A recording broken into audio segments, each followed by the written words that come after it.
Hello, you wonderful people. So for today's video, I'm going to talk about some new Marvel announcements that got dropped at D23. I've already talked about the 3 new shows that we're getting on Disney Plus, but I want to talk about the other news that dropped.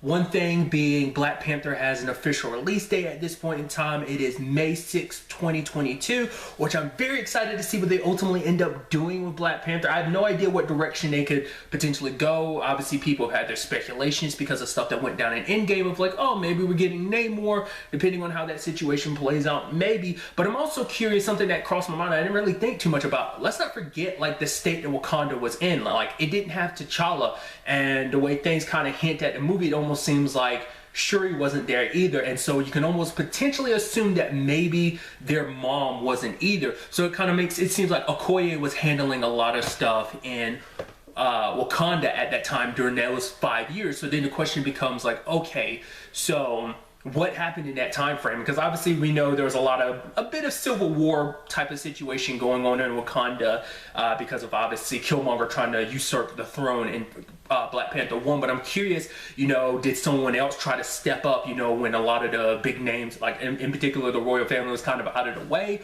Or, you know, could there have been outsiders that tried to get to Wakanda because they thought Wakanda was weak without their king? I'm curious, like stuff like that. Like when we get to Black Panther 2, I think that's going to be some stuff that gets answered about like, okay, what happened in, you know, T'Challa's absence? You know, what happened to Wakanda? You know, so I think that's definitely going to be interesting. Some other big announcements: we're rounding out the Eternals cast, because I think the latest person to be cast is Kit Harington, and based on the thing I was reading, which 2 things. One, apparently he's not playing an Eternal, so his character is going to be, you know, a non-Eternal. But also he might be, I think it was saying that this rounded out the main cast, which the cast is already massive anyway, but add on top of that, you know, because that's just the main character cast.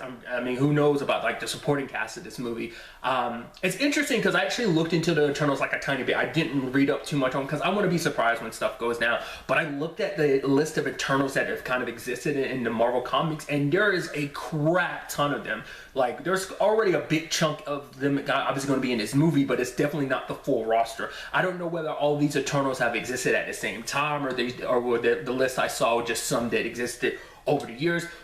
This is probably the movie I'm the most excited about because it's literally like, what could this be? We're dealing with like some like big time cosmic stuff. Like obviously like they have connections to the Celestials and stuff like that. Like I said, I could be misremembering, but I'm under the impression that they are children to the Celestials and stuff like that. Maybe. So, but I'm just like curious, like who they are, how they fit into the MCU, you know, like I'm so curious, like especially with such a big cast, like how are you going to tell this story? Like, are you going to pair people off kind of like an Infinity War and Endgame type of situation? Or, you know, are their stories going to be told over the course of decades, millennia? Like how the hell is that going to work out? I'm so excited to find out, you know, where they've been in the MCU this entire time and why now is the time that they come forward. What's also interesting too, because like along with the casting news, there was also already a thing a little while back that Gemma Chan, who played Minerva in Captain Marvel, was cast in this movie too. So the question then became like, okay, so was she reprising her role as Minerva from Captain Marvel, or is she playing a new character? Apparently she's playing a new character named Cersei, which is like, okay, wait. Marvel's usually good at the whole like not double casting. Obviously there's like little exceptions you can make here and there. Like obviously the most recent example of that is like the Mahershala Ali situation, because obviously in Luke Cage he played Cottonmouth, now he's playing Blade. That's one of those things where you're like, no, don't worry about that. But with the movies, they're pretty upkeep with their continuity. So I'm curious, what does that mean? Like, I feel like there's no, I mean, the argument could be like, and it's something that people have already brought up before, is like, maybe it's because she's a Kree, so, I mean, obviously in Captain Marvel, she played a Kree, so she was blue, so you can be like, oh yeah, totally different person. I guess if you make her look a little differently, which there was concept, shown of what they'll look like in a movie, which is pretty dope. I was kind of expecting to be more robotic, like just because like people pointed to like, oh, this being potentially an Eternal, like the people, the like cybernetic, almost like robot giant things that were using you've seen periodically throughout the MCU. Those were kind of under the impression to be the Eternals, so I thought that's what they were going to look like, but they don't. They look more humanoid. It's a whole thing.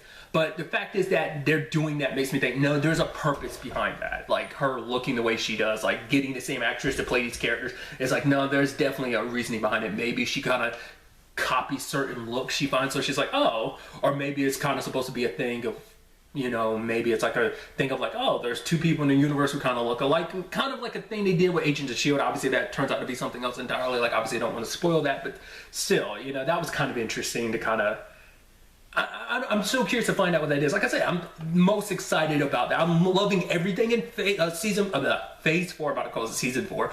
Everything in Phase 4 I'm very excited about, but I think Eternals is what I'm the most excited about, just because I don't know what to expect. And since I did bring it up, let's talk about Agents of S.H.I.E.L.D. This might be me dabbling into some spoilers, but I'm very interested to see, like, you know, the full scope of Agents of S.H.I.E.L.D. Season 7. This is the final season. It was a teaser that they dropped at D23, but they have released it subsequently publicly. So if you are curious about checking it out, I'll include a link to it in the description down below. But it seems like there's definitely some more time travel, but it doesn't seem like it's just to the future, because we see the Chronicons in the past. Like, I guess they're trying to when they're trying to take over Earth, they're not just stopping present day. I think they're trying to rule Earth. I guess that they go back farther enough and kind of dismantle bits and pieces of the time here and there. I think it allows them, like, I think it's that thing of, like, if they go to certain points in time and make critical moves, they can shift the entire Earth's history to be theirs from the very beginning, and take steps to make it their new planet, not just present day, but in the past. Maybe they're not even worried about it. Present day, maybe it is 100% in the past. So maybe the final season is going to be a whole bunch of time traveling, because obviously we kind of go to, like, the future, and that future that they're in kind of reflects potentially that the Chronicons have gone back and kind of done kind of a damage. So I think we might kind of get a little bit of like a 12 Monkeys type of thing going on here. You know, that's kind of the best thing I can use as an example, because that's a great time travel show. So I think that'd be kind of pretty neat to see that happening. Obviously, you know, further spoilers, we got Coulson back. Obviously he's an LMD, but the question becomes, like, well, is he going to stay around as an LMD? Will he ask to be destroyed at the end, just because it's like, yeah, you know, because even Gemma was like, yeah, he didn't want to come back, but we need his help if it's, because he's the one person that knows all there is to know about S.H.I.E.L.D. He knows all their protocols, because, well, Coulson is obviously the director of S.H.I.E.L.D., so he knows all the secrets that were passed on to him from Nick Fury, but also at the same time, he's a big S.H.I.E.L.D. nerd, so if anyone's going to know all there is to know about S.H.I.E.L.D., it's going to be him, you know? So I'm very excited. Like I said, we got a little bit of a teaser, but I'm excited, you know, when eventually a full trailer drops. It won't be for a while, because the final season isn't coming until, like, literally next summer, but I'm very excited to see how they end up wrapping up Agents of S.H.I.E.L.D. Some other announcements included, what I was reading a little bit from this article was, like, a little bit more kid-friendly superhero cartoons. In particular, what I mean, it's like some Disney Junior level stuff, but with, like, superhero shows. I thought that was pretty interesting, which I'm always excited, you know, because that just means, like, you're introducing, like, some of, like, my favorite superheroes, in particular, like Spider-Man, to kids that kind of grow up with Spider-Man like I did, you know, especially in cartoon format, because, you know, I've talked about that countless times of, like, that's just my introduction to Spider-Man. But nevertheless, obviously I'm not the target audience for that, but it's still pretty neat that that's a thing that exists. So. And obviously some other big news was some stuff related to WandaVision. It's not something we got to see, but something apparently that dropped at D23 was kind of like this little teaser, kind of tone setter of what WandaVision is. Kind of like the whole thought of, like, it's like almost kind of got like this sitcom vibe, but with, like, a creepy laugh track. Now that in itself kind of got my mind immediately racing once I heard that thought. I'm like, oh, that'd be pretty neat. Because obviously the whole thought is, like, you know, maybe, like, Wanda and her need to try and get Vision back. Because there's a whole conversation that came up before about how, you know, obviously Tony, you know, got a little bit of that life, him and Pepper, and then their daughter Morgan. Obviously Kat went back, you know, to be with Peggy, so they both got a little bit of that slice of life. And I think Wanda, especially after everything she lost, wanted to get some of that herself. So I think the thing of, obviously, like, maybe she kind of, like, either alters reality, or at the very least kind of creates, like, a pocket dimension where things kind of go a little haywire to kind of get Vision back. And it's kind of like, and the whole thought that, you know, words that people kind of thrown around, it's kind of like the American dream type of thing. And, like, and maybe it's kind of got this I Love Lucy kind of, like, oh, you know, type of sitcom type of vibe. And it'd be kind of pretty neat if they kind of played with that, like, to the point, like, you'd have, like, sitcom intros where it's just kind of like that thing of just people being, like, walking in and just kind of like, oh, like, they're doing something, like Vision might be cooking or whatever, and then something's burning, he's like, whoa, and he kind of looks to the screen and kind of does a pose and kind of smiles, and it below him it just says The Vision. And the same thing for Wanda and, like, the other cast members. I think that'd be kind of dope if they did something like that, and just, like, they pop up and you do your typical, like, sitcom thing of, like, people being like, woo, clapping and stuff. Well, to be fair, I don't know if that's like a 50s thing. That might be an 80s thing. I know that definitely was like a Married with Children type of thing where it's like, oh yeah, the clapping, like woo, people in the audience getting excited. I think that'd be kind of neat, but it's like there's no one there, and maybe like they even take notice of it, want to be like, wait, what? Is no one else noticing that? There's this whole laugh track situation. No one else is hearing that? It's like, what are you talking about, babe? Like, it might be something like that where she's the only one realizing how crazy things are, but then maybe she's like, no, it doesn't matter because I'm getting what I want. So it's kind of like, you know, I'm happy, and so I'll deal with the craziness because I'm happy. And maybe that'll be a thing of how that whole situation plays out. It starts off like a comedy where she has all the life she wants, everything she wants, but then things get darker and twisted and just things don't go the way, like things go a little haywire. Could be where the story could go in that regard. And obviously, once again, this will be leading into Doctor Strange, into the multiverse of madness, of maybe like when she tries to break free of this dimension, it causes like a massive ripple across all dimensions, and it causes some issues that her and Doctor Strange have to work together to deal with. Currently where my thought process is. What's interesting too is we got other casting news, like Kat Dennings returning as Darcy, which we have not seen Darcy since Thor: The Dark World, which put that time frame wise, that was basically 10 years ago, because you also have to think about the fact is obviously there's the extra 5 years because of the time skip of the blip, which begs the question, did Darcy get blipped? Did she not? That also brings up the whole thing of like, you know, how does she get mixed up in this? Maybe she's still kind of doing the same research she was a part of in Thor Dark World, and it's kind of like, whoa, like maybe she comes across the energy that is this dimension that Wanda ends up creating, and she gets sucked in, along with Randall Park coming back as the FBI agent Wu from Ant-Man and the Wasp, which is like, why are you there? But maybe some craziness went down where the FBI got involved, but he gets sucked in. Or maybe it's a type of thing where like this alternate dimension takes place in a certain neighborhood, and maybe Darcy lives in that same neighborhood, and maybe so does Wu. And that also includes a new character being added to the MCU, played by Catherine Hahn, which the Polygon article I was reading at the time was kind of describing her as kind of like the nosy neighbor. So maybe that's the role she kind of plays in this comedy. Or maybe, you know, maybe it's a thing where it's like wherever it is that Vision and Wanda are, like their house is where it takes place, and then like everyone outside, like they're in this particular house, and that house is the alternate dimension where it's like the moment you step into it, then you kind of fold into this like alternate reality of like this sitcom or whatever, and maybe that's the direction they'll potentially handle in it. But once you're outside of it, it's like, wait, what was that? Or maybe once you get inside, there's no getting out and you become a part of the story or whatever. I don't know. I'm so excited because it seems like it's going to be wild and crazy, especially the way Paul Bettany and Elizabeth Olsen keep talking about it. It seems it's going to be nuts, you know?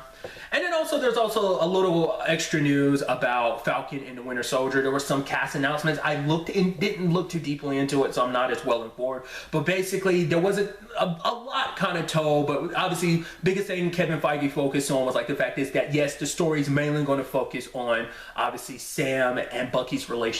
It's actually something, you know, I've talked about before, of like obviously like we're having Sam and Bucky continue Steve's legacy, which is interesting because I didn't even think about it well, because obviously like now I've got more context to it, but like we've got both sides of the pillars now, because obviously like Far From Home dealt with, you know, Peter, you know, continuing Tony's legacy, and now we have Sam and Bucky doing the same thing for Steve. So I think that's kind of interesting to got both pillars to this MCU, that being Tony and Steve, and now we kind of seen their legacies kind of trickle down. Obviously it's going to be neat to see, like, because obviously like the way like the chemistry between Anthony Mackie and Sebastian Stan is nuts. They, especially them in interviews, they work well together so well, and obviously see that not necessarily like that, but obviously like the dynamic between Sam and Bucky develop, because we got a tiny bit of that in Civil War, but to get more of it would be so neat. And like obviously them handling this whole thing of continuing Steve's legacy, for Sam what it means to be Captain America, hell, maybe even for Bucky what it means not to be Captain America. Is he 100% okay with it? I'm assuming he is, but maybe part of the story is he's not.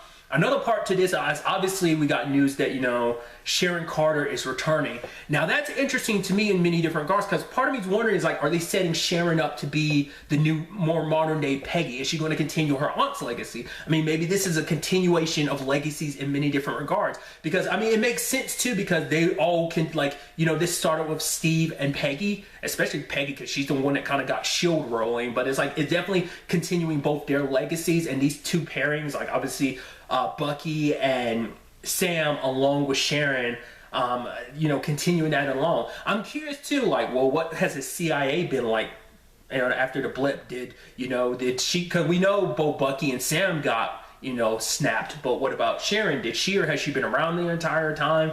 Questions like that kind of get rolling through your mind. Same thing applies to the whole WandaVision thing too. Like, you know, those are the questions that, like I said, in the back of everyone's mind, and back of mine definitely. But the question then becomes like, you know, what's going to be her connection to all this? Because we know it deals with Zemo and him escaping in some shape or form. Maybe he doesn't. Maybe he just, even behind bars, even in his cell, he's still manipulating things.